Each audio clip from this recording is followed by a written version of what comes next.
when we say home studio, it's literally a shed. It's a pretty big shed, but it's a shed. There's no like soundproofing or anything, so it's really fun hanging out down there, especially at night. You know, I go down there after my kids gone to bed and everything, and have a whiskey and write. And so I did most of the writing there and all the demoing there.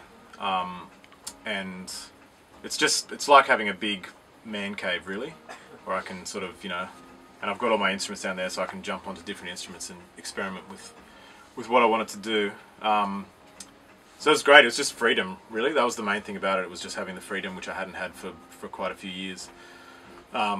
Mainly because of, you know, space and time constraints. And then just having time and now this great space to do stuff just made me be able to be a lot more experimental and take the time to actually kind of dig into the songs a lot more.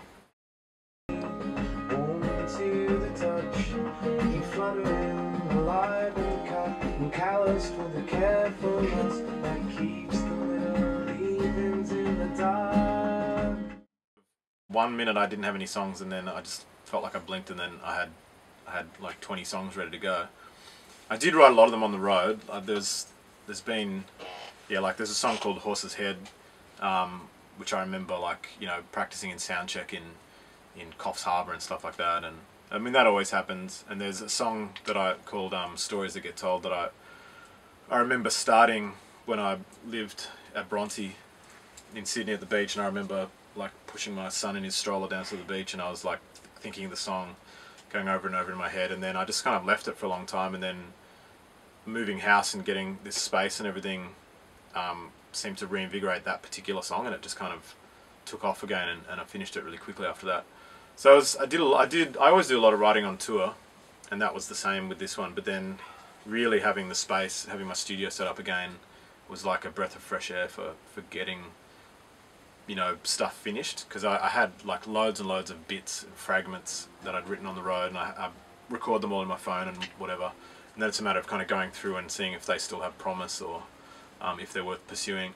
And then other times it's just a matter of like sitting down, you know, at the beginning of the day, and at the end of the day you have a song, and when that happens it's pretty magical. That actually doesn't happen very often at all.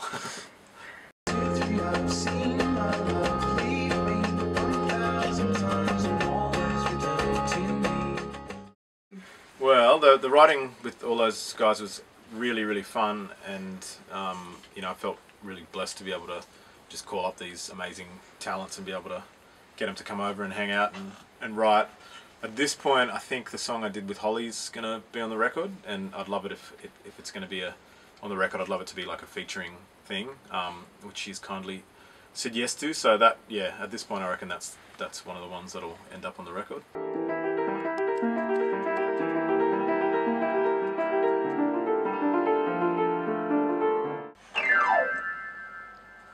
Done.